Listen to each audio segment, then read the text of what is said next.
हमारे इस चैनल करम एंटरटेनमेंट को लाल बटन दबाकर सब्सक्राइब करें व घंटी के निशान का बटन दबाएं ताकि सभी नए वीडियो आप तक तुरंत पहुंचे बिल्कुल मुफ्त।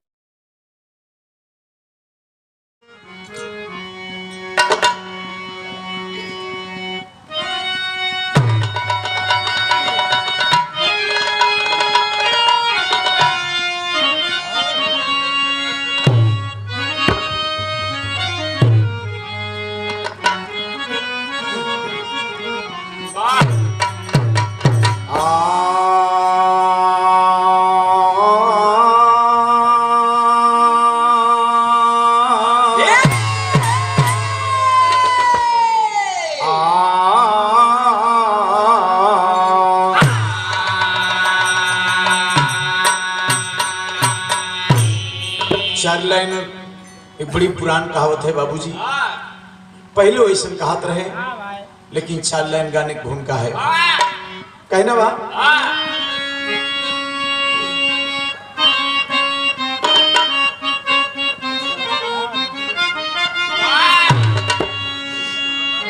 चंदन का तेज बढ़े पत्थर पे घिसने से, काजल के तेज बढ़े नैन में लगाए से, हीरे के तेज बढ़े ताज में विराजे, सुवर्ण के तेज बढ़े अग्नि में तपाए से, नारी के तेज बढ़े पति चरण प्रेम से, कवियों के तेज बढ़े हरि गुण गाए से,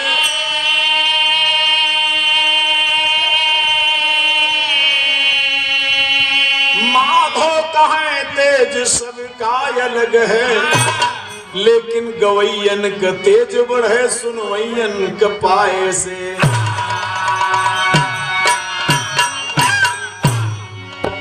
श्रोता बढ़िया है, गायक अगर गड़बड़ो बात तब अच्छा कार्यक्रम होगा। ए भैया तो बड़ा सुंदर भाव बा। जब घर में दुल्हन आवत है बाबूजी तो बड़ी खुशी होती है। चाहे दुश्मन क्यों न हो, उसके दिल में जरूर कुछ ना कुछ भावना बदल जाती है कि भाई आज फलाने के घर में बहू आई है, शादी है, बहुत खुशी है बाबूजी। तो लेकिन इसी भाव में भाव देना पड़ा। कहना है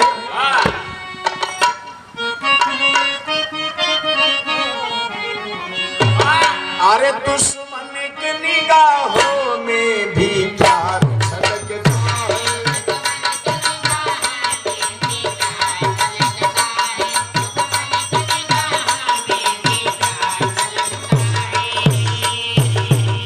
अरे दुश्मन की निगाहों में भी और प्यार छलकता है।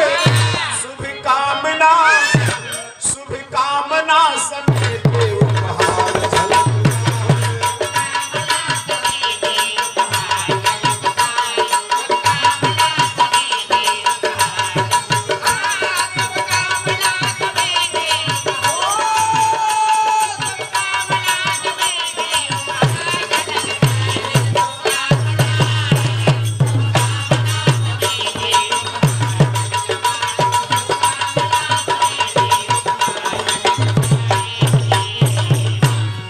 विधि का विधान कुछ ऐसा,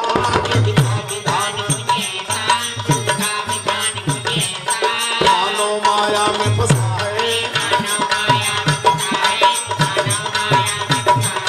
आ जाओ रंग सभी को माया का जाल फंसा है।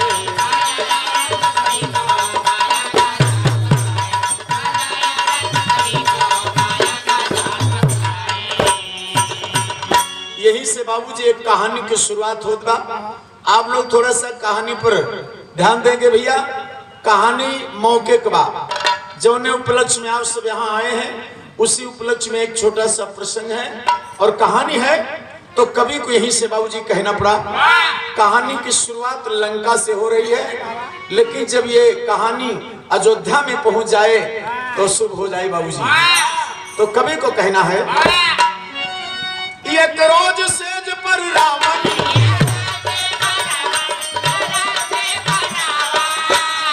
मंदोदर बगल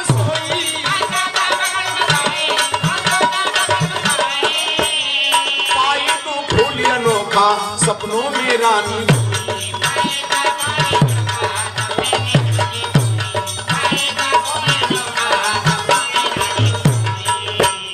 जब आँख खुली रानी की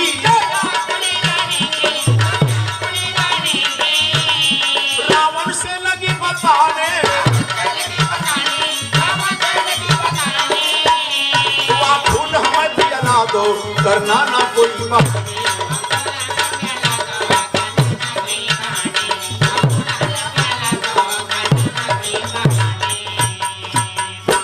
रावण बोला महारानी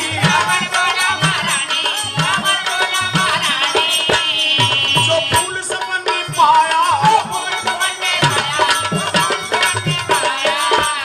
वहाँ फूल है नंदन वन में किस तरह जाएगा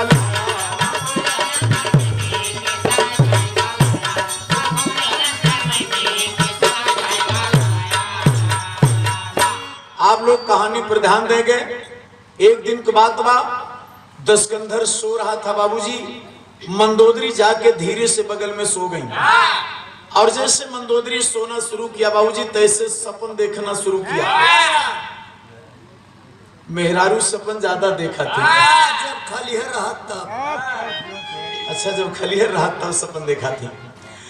मंदोदरी जैसे सोना शुरू किया बाबूजी तैसे सपन देखे लगी और सपने में मंदोदरी देखती है दो ठी बड़ा सुंदर फूल, बड़ा सुंदर सुंदर दो ठी फूल पाई सपने में और वो फूल पा के मंदोदरी सपने में इतना प्रसन्न है, इतना प्रसन्न जिसका बाबूजी कोई जवाब नहीं है।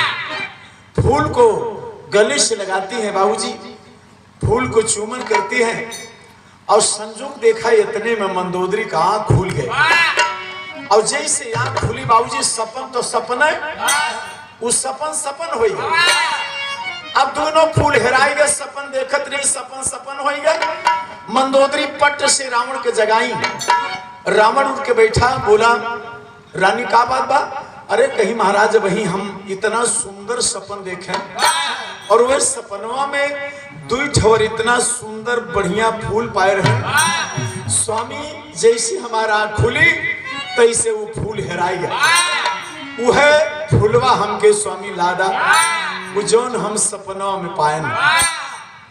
रावण बोला मंदोदरी रात ज्यादा बस सो जा, परेशान मत करा, कोनो जरूरी नहीं ना कि जौन सपने में तू देखा हो का हम पूरे लायक दे, सो जा। लेकिन मंदोदरी समझाने से मानी ना बाबूजी, जिद आई गई। अच्छा कोनो कोनो मेहरारू बहुत जिद्दी होती। भौजी की नहीं। अच्छा अगर मेहरारू कहा कि बाजारे जाता ये चीज ले, अगर मन से तू न लाए तो मेहरारू कोनो कोनो बहुत जिद्दी होती, बिना मगाए ले मनती ना। अब मंदोदरी जिदिया गई कि नहीं स्वामी जवन हम सपने में फूल पाए रहे वह फूल हमें लाए। तो देखा मंदोदरी कैसे जिदिया गई बाबूजी। एक तर्जबा, तर्ज कौन बा भैया?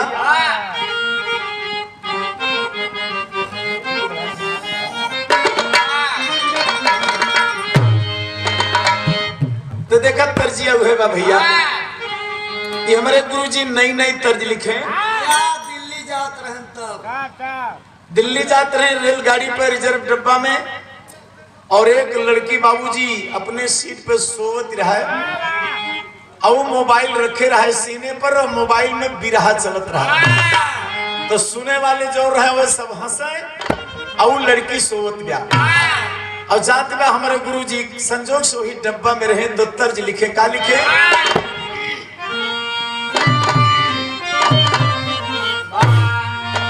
भीतर घुसी मोबाइल बिरहा गा, भीतर घुसी मोबाइल बिरहा गा, अपना मस्त नीदमा सब कहां से।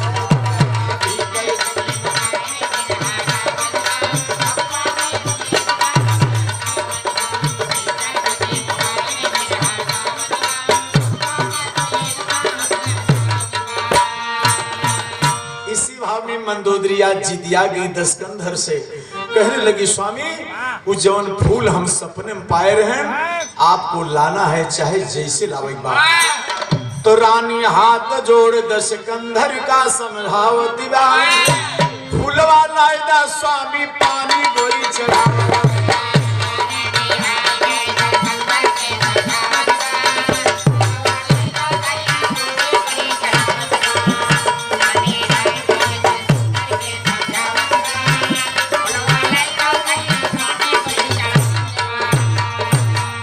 सुन के रानी के ललकार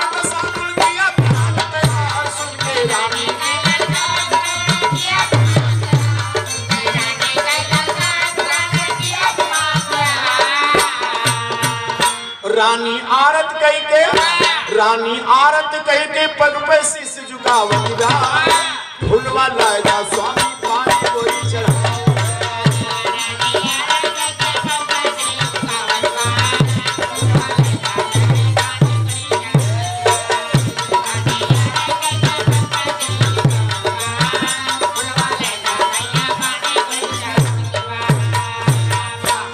रावण कहा मंदोदरी रात ज्यादा बा आधी रात के समय बा लगभग तो न मनबो तो ठीक बा हम तो हर मागन पूरा करे बदे जाते हैं और जब तक फूल पाए न जा मंदोदरी तब तक लंका में नहीं आओगा।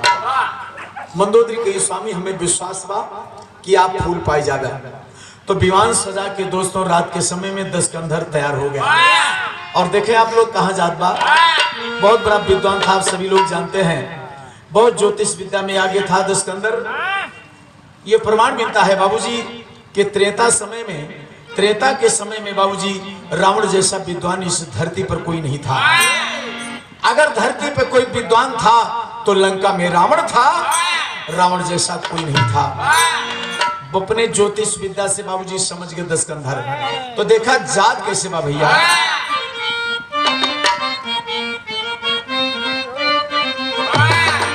अच्छा एक चीज तर्ज और आएंगे ये हमारे मास्टर बजाएं।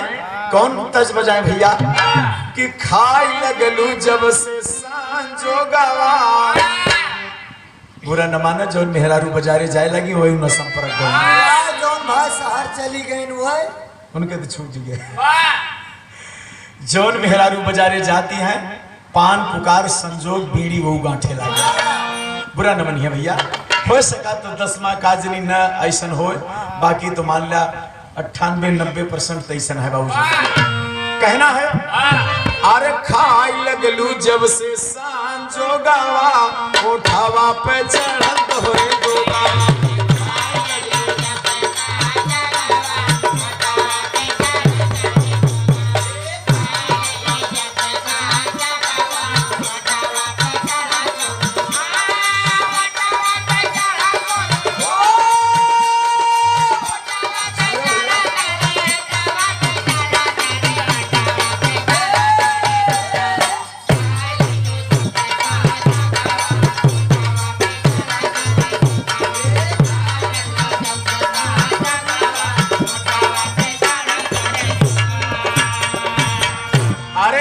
नंदन वन में बल करिया। आप लोग ध्यान दे रावण कहाँ जा रहा है। हर कैले नंदन वन में बल करिया देखे सूरपत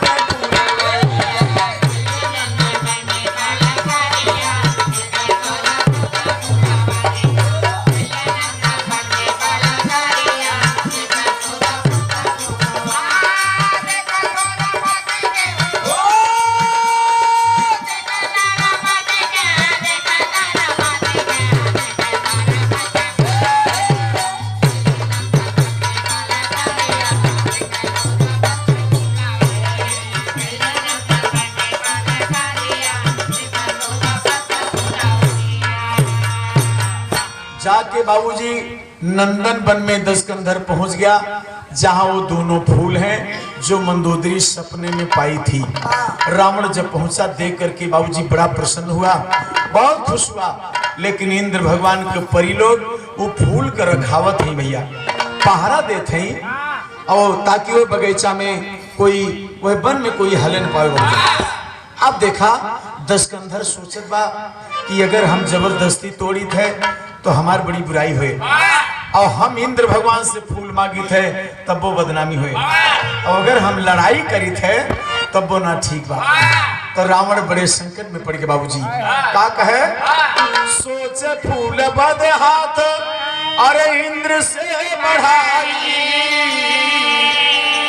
लगी है कलंक होई जग में हंसाई लगी है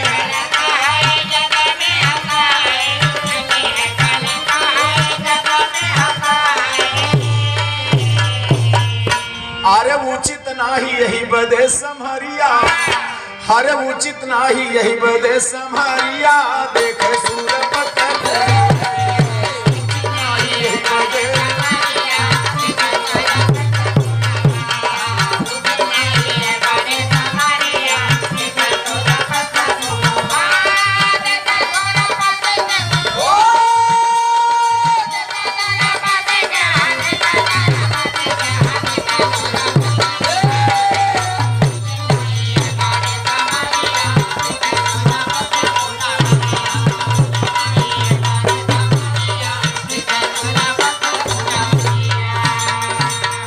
अच्छा भैया दस्कंदर घात मबा की कम मौका पा जाई फूल तोड़ ली और संजोग से बाबूजी सवेरे का टाइम बा और सवेरे का टाइम में दस्कंदर का मौका मिल गया तो छल कई के रावण लिहिस हर तू न फूल तोड़ी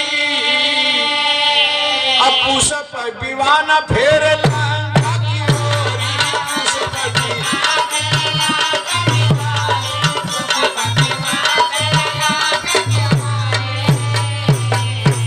हर कांप इंद्र पाई की खबरिया हर कांप इंद्र पाई की खबरिया देखे सूरपत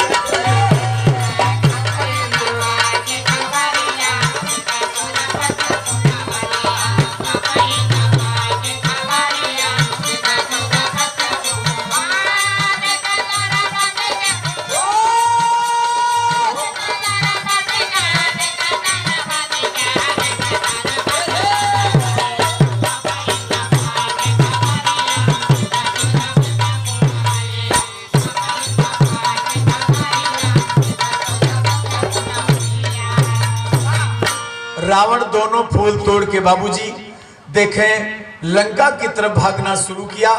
परी लोग जाके इंद्र भगवान को बताएं कि महाराज वो फूल दोनों बगीचा में नहीं है। इंद्र भगवान जब सुने बाबूजी तो कांपे लगे क्रोध से और भाग के गुरु बृहस्पति के पास गए।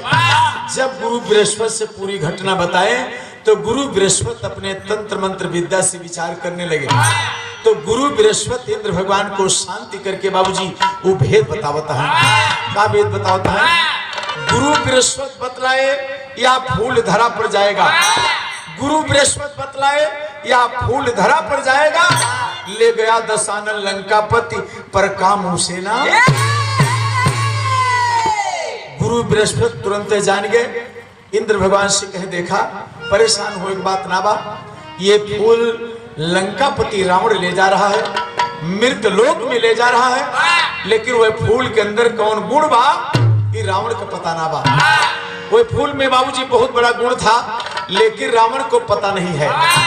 इंद्र भगवान शांति हुए बाबूजी और देखें तब तक फूल लेके दस्कंधर लंका में पहुंचता है। टेरी के भाव में बाबूजी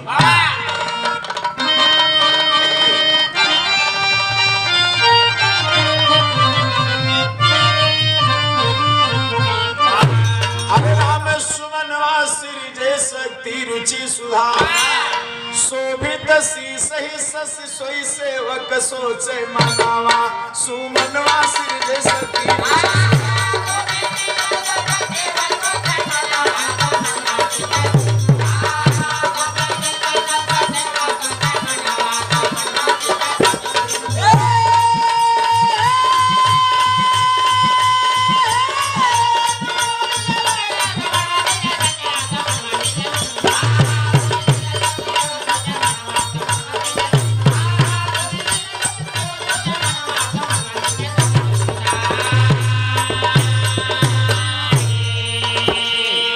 बाबूजी वो दोनों फूल लेके जब दस्कंदर लंका में पहुंचता है, मंदोदरी को दिया भैया तो मंदोदरी पा के बाबूजी बार बार रावण के चरण को चूमन कर रही है।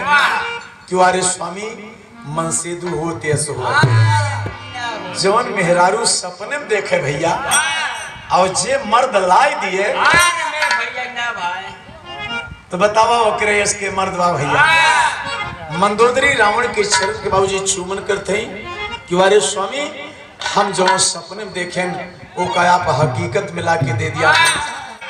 देखिए बाबूजी बड़े प्यार सम्मान से मंदोदरी उस फूल को रखती है बाबूजी, और रावण लंका में राज कर रहा है। लेकिन राज करते करते काफी समय बीत गया, और कौन समय बीत गया, उस समय आएंगे कि अब आप लोग लंका से सीधा अयोध्या चले। अयोध्या में इसलिए चले कि राम के ब्याह भा और सीता के साथ साथ दुल्हन बन के बाबूजी जैसे उर्मिला हुई और सीता हुई, मांडवी हुई, सुकीर्ति हुई, ये जनकपुर से बाबूजी चार चार दुल्हन महाराज दशरथ के घर में आती हैं। जैसे प्रधान भैया के घर में दुल्हन आई है, कितनी बड़ी खुशी है, और उसी उपलक्ष्य में जलसा सजाया गया है। लेकिन आप लोग चलिए, जिस समय राम का विवाह सीता के साथ में होता है और लक्ष्मण के विवाह उर्मिला के साथ में होता है, मांडवी के विवाह भरत भैया से होता है, सुकीर्ति के विवाह बाबूजी शत्रुघ्न भैया से होता है, उस समय बाबूजी कितनी बड़ी खुशी रही हुए। चार चार बहू जनकपुर से चल के बाबूजी अयोध्या में महाराज दशरथ के घर में दुल्हन बन के आती हैं। आज अयोध्या की शोभा बहुत बड़ी शोभा है बाबूजी, लेकिन कहना है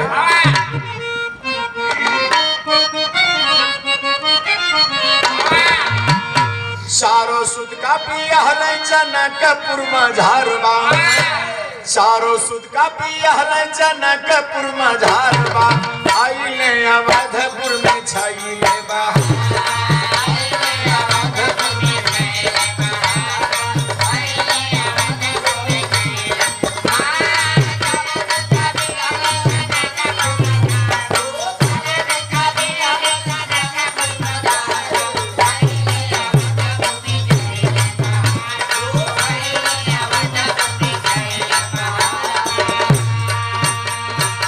राम सिया जोड़ी मांडवी भरत संगवा, शत्रुघ्न सुकीर्ति उर्मिला लखन जी की अंगवा। अरे प्रीत भोज ठाने भूप होत जय जयकार, प्रीत भोज ठाने भूप होत जय जयकार, आइले अवधपुर में छाई।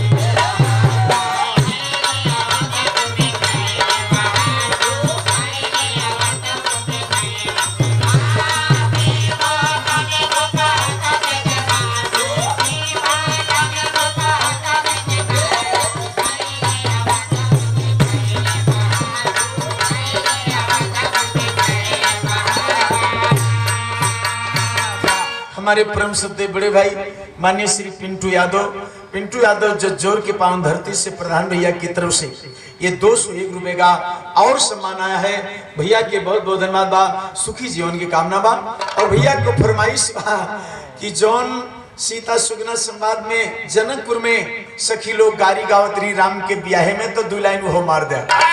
अच्छा भैया ये बराते गए हमारे प्रधान भैया, तो उस समय की बात बा जब बारात लेके महाराज दशरथ जनकपुर में गए थे, तो जनकपुर की सहेली बाबूजी गारी गावत थी। सीता सुगना संवाद में 2 लाइन दिया गया है, आप लोग सुने होंगे, तो उसी भाव में बाबूजी देखा कहना है।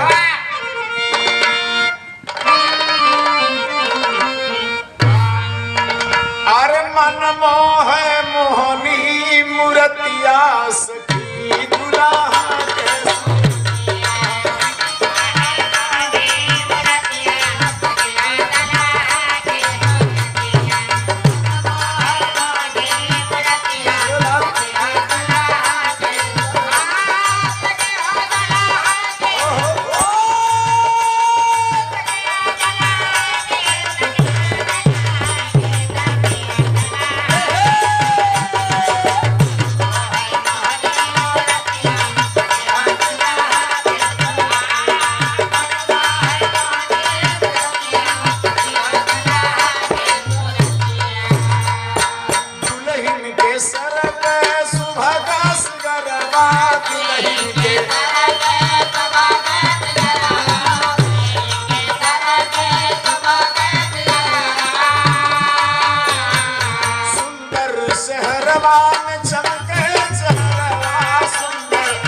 भाग नहीं से कीर्तिया सखी दुल्हा के बड़ी भाग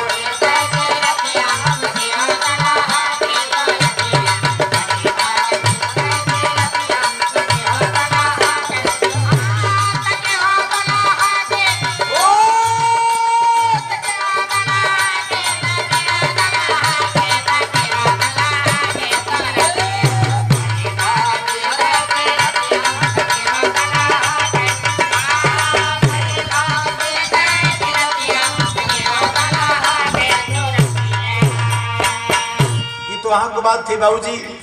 चार चार बहू आई बाबूजी। तो ये प्रमाण मिलता है कि प्रीत भोज ठाने भूप होते जय जयकार। ये प्रमाण मिलता है कि राम के ब्याह से बाबूजी ये प्रीत भोज का आयोजन शुरू हुआ है, जो आज हमारे भाई लोग नकल करके ये प्रीत भोज का आयोजन करते हैं। तो प्रीत भोज बाबूजी राम की ब्याह से शुरू हुआ।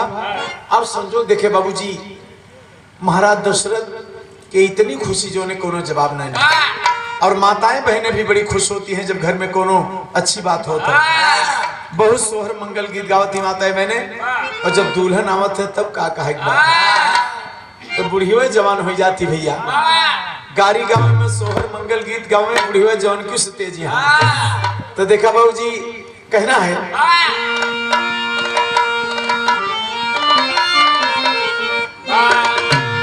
माताएं बहनें गावा थी कि मीठा मीठा भतवा चुभाव रे आज नई दुल्हन आई, नवा खपड़े लवा छवाव रे पुरान कुल उतार के धई दे। भैया लेकिन देखे कहना है गीत में हमारे, अरे दुल्हन ससुरवा में आई री झरे स्वर्ग से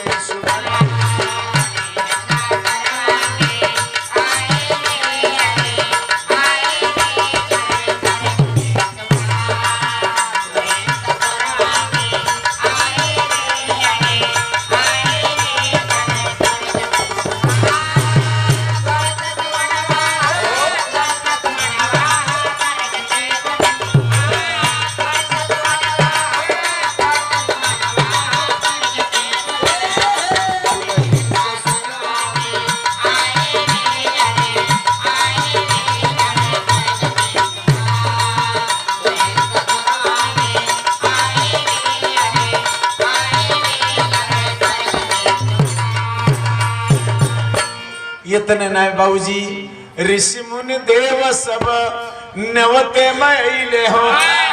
तमाम ऋषि महात्मा तमाम राजा महाराजा अयोध्या में जमावड़ा हो रहा है। राम को बियाह बा प्रीत भोज बा।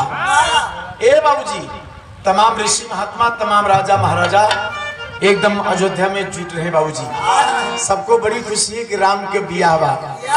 जैसे हमारे प्रधान भैया के बियाह बा, सबको क्षेत्रवासियों को रिश्तेदारों को मित्रों को सबको बड़ी खुशी है कि भाई प्रधान के बियाह बा।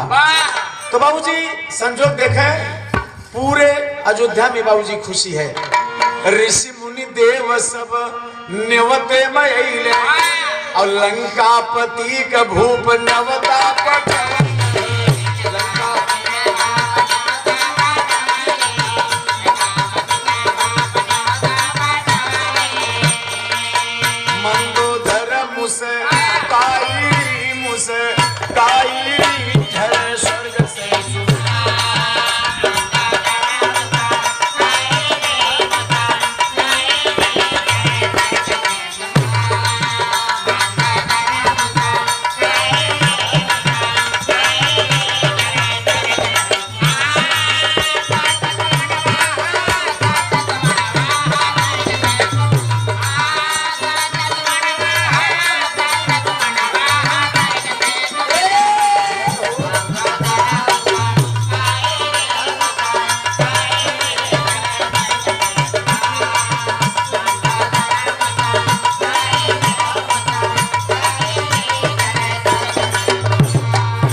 आप सभी लोग बैठे हैं।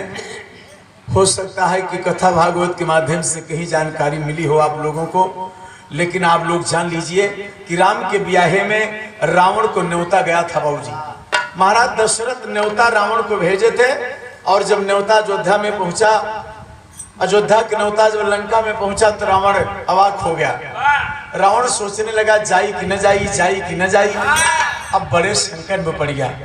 मंदोदरी जब सुनी कि अयोध्या से न्योता है बा, राम के बिया बा, तो ये और खुश भई। अब रावण के समझाओ दे नहीं महाराज, न्योता न छोड़ा, अयोध्या जरूर जा। अब प्रधान भैया के यहाँ जे न्योता पाए कि न आए भैया तो थोड़ा सा गुस्सा लगवे करे। तो हमारे प्रधान भैया जज्जौर के माननीय श्री पिंटू यादव जी कुछ बोलना चाहते हैं, मंच पर आवे। बहुत बहुत धन्यवाद। हेलो, सर्वप्रथम पाली की धरती को प्रणाम करते हुए और छबिलाल भैया को बहुत बहुत धन्यवाद देते हैं। और अभी किसी ने कहा हम लोग जो है लखनऊ से निकले हुए थे और मेरी गाड़ी में जो है आला सोनमती का भाग 2 बजना शुरू हुआ। तो पाली के जो है प्रधान जी के साथ 3-4 साथी थे। इन लोगों ने कहा भैया छबिलाल भैया का कार्यक्रम होना चाहिए। मैंने गाड़ी से ही फोन किया, मैंने कहा भैया जो है कि 24 तारीख को आपका कार्यक्रम चाहिए। तो भाई साहब ने कहा भैया बहुत व्यस्त है, 24 तारीख को हमें कब खाली कहते हैं, 23 को ही कार्यक्रम होना चाहिए। छबिलाल भैया जो है तुरंत डायरी उठाए और लिख ली।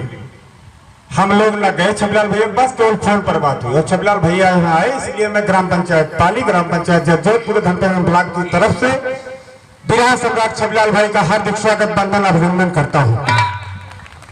और छबिलाल भैया अभी किसी लड़के ने मुझसे कहा, इसलिए मैं यहाँ आया कि भैया छबिलाल भैया से थोड़ा सा प्रार्थना करिए, निवेदन करिए कि आला सोनमती का भाग 2 हम लोगों को सुना।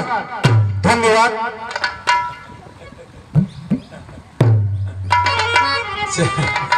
चलिए बहुत बहुत धन्यवाद है भाई। अपनी अपनी पसंद होती है, तो आप लोग के जो फरमाइश है हम कोशिश करेंगे कि फरमाइश पूरी हो।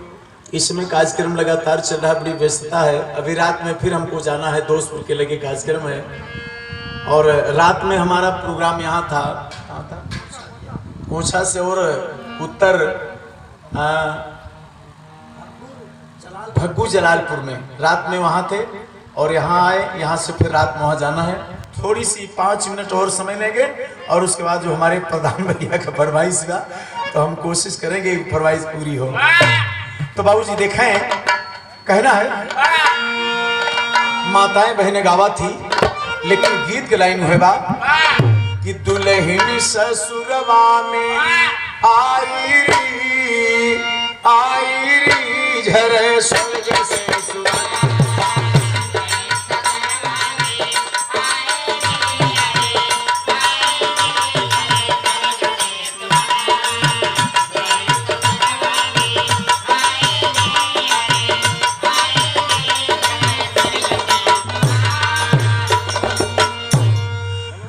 आप सभी लोग जान रहे हैं गीत के माध्यम से कि राम के ब्याहे के न्योता प्रीत भोज का लंका में गया बाबूजी। रावण जब सुनता देखता है तो बड़े संकट में पड़ गया, जाई कि न जाई।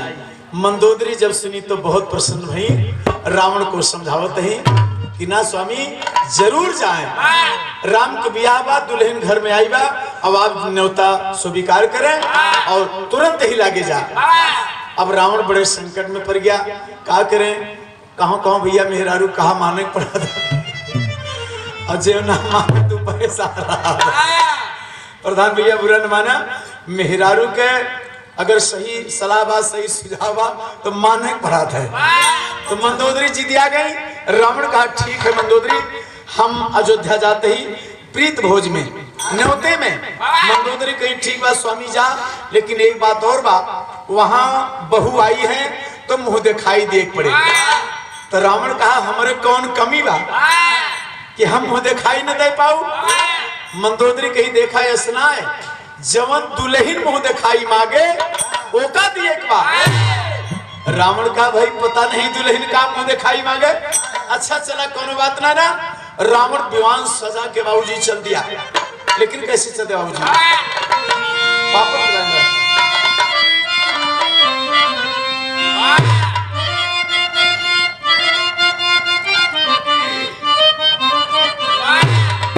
अरे रानी बोली हाथ जोर, अरे सिरनाई बलदाई हो, अरे सिरनाई बलदाई हो, अब मागे बहुहर जवन दिहा पुराई बलदाई।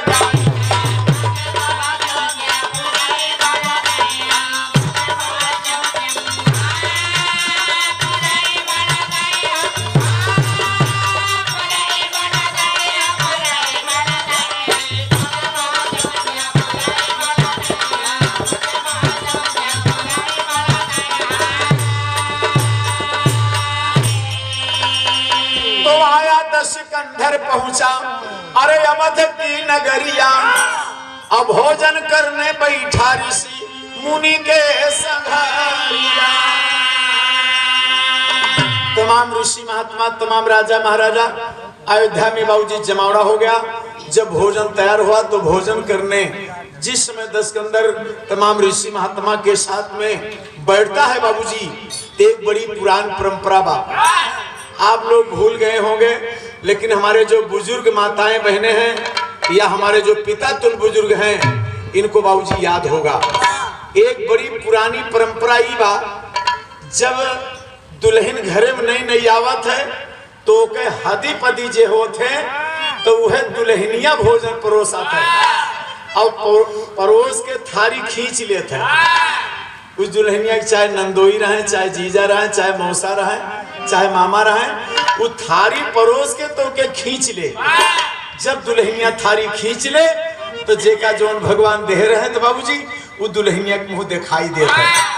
तो देखा रावण सबके साथ में भोजन करने बैठा है और सीता जी भोजन परोस रही हैं और रावण के सामने भोजन परोस के सीता थाली खींच ली।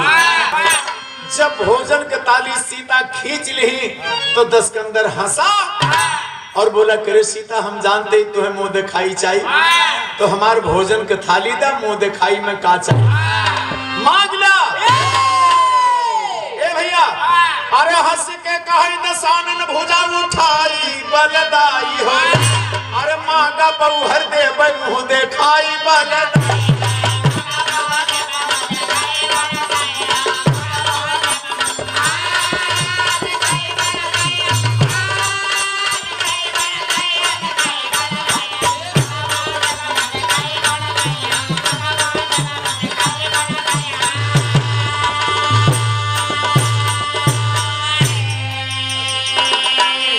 रावण हंसा और कहा, सीता दिल खोल के मुंह दिखाई, जोन मांगे को तो मांग ला, हमारे लंका में कोनो चीज का कमी ना बा। सीता मैया बहुत प्रसन्न हुई। पहले जमाना में बाबूजी 3 त्रिमा चले जात रहा। सीता कही, महाराज जोन मांगे मुंह दिखाई देव्या। रावण कहा, देव। 3 बार जब सीता मैया रावण से कहवा लिए बाबूजी, तो यह बाबूजी 3 त्रिमाचा हो जाता है। अच्छा, पहले के समय में बाबूजी ये 3 त्रिमाचा ना कटत रहा, जिंदगी भले खत्म हो जाए, घर द्वार भले छूट जाए, लेकिन बाबूजी 3 त्रिमाचा कटत ना रहा। अब तो कई माचा खाए ला, फिर सारे कहानी खत्म है। सही बात। ये हमारे प्रधान भैया के भांजा है सचिन यादव। सचिन यादव हरियाणा, इस समय हरियाणा में है, आ नहीं पाए मामा के ब्याहे में और मामी के देखा है। फायदा तो बहुत मामी के द्वारा, लेकिन भांजे फंसे हैं हरियाणा में और फोन करके बताएं कि हमारे नाम से 151 रुपया छबिलाल पाल को दे दीजिए।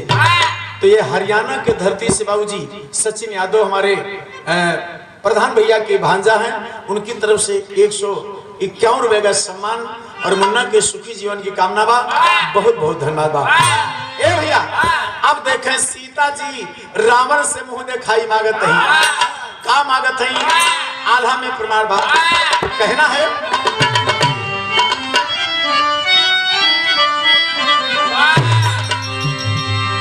होनी बलवान भगवान जैसे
मोटरसाइकिल सड़क पे जो खड़ी बाटे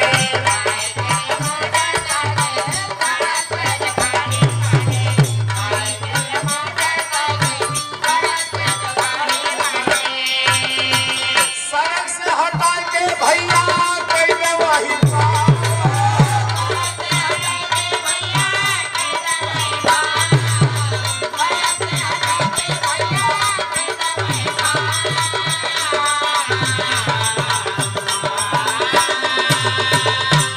नया देश माना बिनती हम करत बानी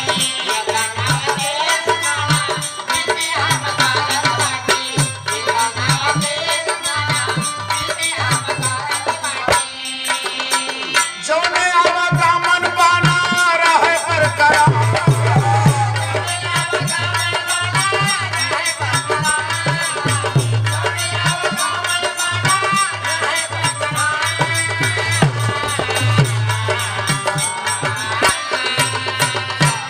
वैसे रावण सिया का बचनिया गईले हार। आप लोग ध्यान दे बाबूजी, सीता जी रावण से मुंह दिखाई का मांगत ही। रावण बोलत भाई जल्दी से मुंह दिखाई मांगा भाई, अब हम भोजन शुरू करी। का चाहिए? अब देखा सीता कहेंगी अब तो 3 तिरमाचा खाए मुंह दिखाई हमार दिए पड़े। रावण कहा बोला झट से भाई का चाहिए? देखे सीता जी का मांगत है। सिया सुने रहली नंदन वन में दुई सुमन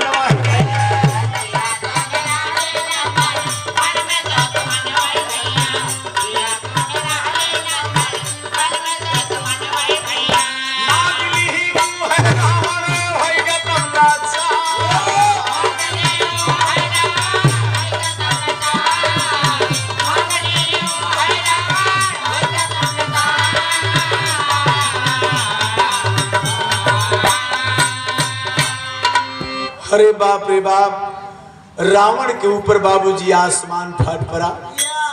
सीता जी रावण से कही महाराज नंदन वन में दूठी फूल बा, उहे फूल हमें मुंह दिखाई में दे दा। रावण अवाक हो गया के रे यह तो फुलवा हम अपने मंदोदरी के दे है और सीता कैसे जान ली? अब रावण बाबूजी एकदम लाचार हो गया। सीता से क्षमा मांगा कि देखा ई जौन सामान मांगत दिया एक देवे बदे हमें थोड़ा सा समय दे। हम तो जानी कोनो वस ने 4 मजबूर और वही समय बाप बदल दा ये फूल सूल का करबू। अब रावण सोचत बा कि सीता कैसे जान गई यह फूल हम अपने मंदोदरी के दे है।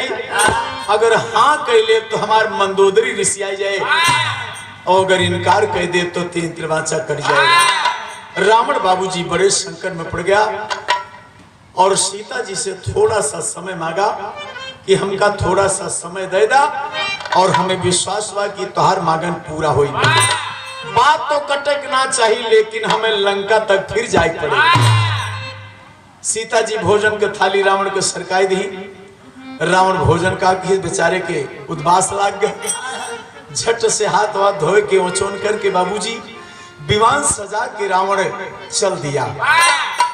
और बाबूजी कहना है उड़ते उड़ते जाकर के जब लंका में पहुंचा तो मंदोदरी जब देखी तो चेहरा कुमिलान बा। मंदोदरी के समझ मां की कहां झगड़ा कैले हैं मारिया है। मंदोदरी समझ गई कहां झगड़ा लड़ाई के की आवत है, चेहरा ठीक ना बा। पहुंचते भरे में मंदोदरी पूछे लगी स्वामी ये आपके चेहरा फीका बा, का बात बा? कहूं कोनो बात ना होई गे? कहे कुछ बात ना है ना लेकिन बड़ी जबरदस्त बात होई गे। कहीं का रावण कहत बा मंदोदरी का बताई कुल चौपट होई गया। हम तो उससे कहत रहन कि न जाब नौता ठीक बा। कहीं का कुछ बतावा ना? कहे का बताई? तू कह रही जो दुल्हनिया मुंह दिखाई मांगे वह हाँ कैली है तो हम तो हाँ कैले हन। कहीं तो का भा? कहे जौन वह फूलवा लाए के तुम्हें देहे है वह सीता जी मांग ली। अच्छा बताओ सीता का कैसे मालूम है क्या? कहीं स्वामी यही की ताई बड़ी चिंता में पड़ा हा। कहे हाँ, कहे चिंता न करा फूलवा तो हम धरे नहीं। अरे यही लागे ले जा सीता के देवा वादा न करा भाई। तुरंत जा और लिया बड़े सम्मान से बाबूजी मंदोदरी दोनों फूल उठा के रावण को दे दिया। रावण का हमारे मंदोदरी हम तो जानी ऋषियाई जाबू, लेकिन ठीक बा मामला। तुरंत दोनों फूल लेके बाबूजी दशकंदर विमान में बैठ के और फिर अयोध्या की तरफ चल दिया। पूछ पे विमाना पे चढ़ी के दशानन में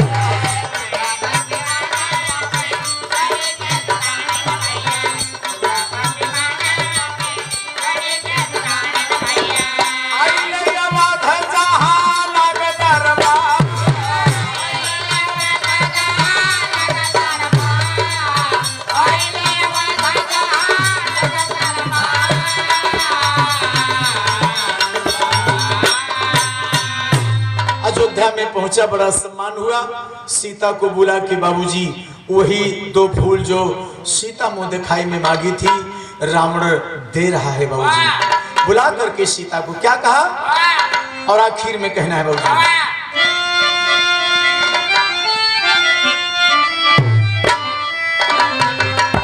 अरे प्रीत भोज माते के दुना सुमनवा चले। आज जे हदी पदी वाला आए हुए बाबूजी वो दुल्हनिया का कुछ ना कुछ मुंह दिखाई दे के जाए, वो चाहे पुरुष हो चाहे महिला हो, सब दुल्हनिया को मुंह दिखाई दे है और आशीर्वाद दे है। रावण सीता को मुंह दिखाई दे रहा है।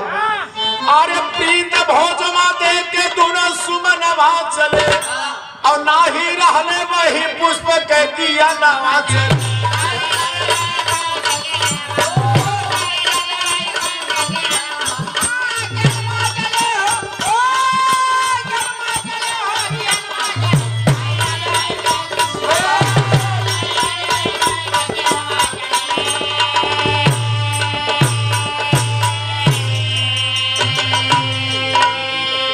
हमारे परम श्रद्धेय परम सम्मानित मान्य श्री आशीष यादव प्रधान जी, जिनके यहाँ हम सब आए हैं, भैया की तरफ से 501 रुपए का सम्मान आशीर्वाद आया है। बहुत बहुत धन्यवाद है। वर वधू के सुखी जीवन की कामना है। बाबूजी प्रीत भोज माँ दे के दोनों सुमनवा चले और ना ही रहले वही पुष्प के गियनवा चले। आप लोग ध्यान दिया कि वही पुष्प में कौन गुण रहा, रावण के नाम पता रहा और रावण का पता हो तो दोनों फुलवा उखा लिए। एक पुष्प पान के अमर होला तनवा और दूजे भूख प्यास से कुम्हिलाना ना बदना। एक पुष्प पान करने से बाबूजी शरीर अमर हो जात और दूसरा पुष्प पान करने से शरीर में ना भूख लागत ना प्यास लागत ना शरीर को मिलात। यह बाबूजी दोनों पुष्प में यह गुण रहा। एक पुष्प खाने से शरीर अमर हो जात, दूसरा पुष्प खाने से बाबूजी शरीर में ना भूख लागत ना प्यास लागत ना शरीर को मिलात। ये दुर्वासा ऋषि बाबूजी सीता जी को बताए थे। रावण को नहीं मालूम था, नहीं तो दोनों खा ले। कहना है एक पुष्प पान के अमर होला तनवा दूजे भूख प्यास से कुम्हिलाना ना बदाना। ऐसे जोगी जति कर बयनवा चले, ऐसे जोगी जति कर बयनवा चले और ना ही रहले वही पुष्प के गियनवा चले।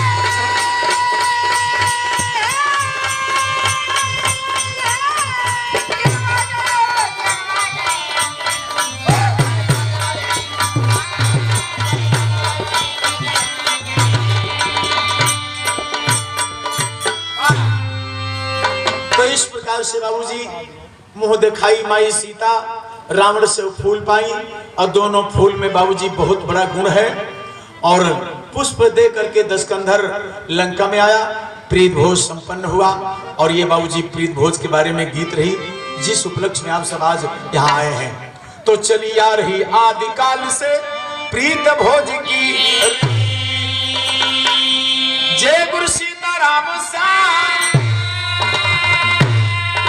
अरे हनुमान सजावै कीर्ति हो सुमनवा सिरजे शक्ति रुचि सुधा पूजे छवि लाल गुरु माधव के चरणवा सुमनवा सिरजे शक्ति।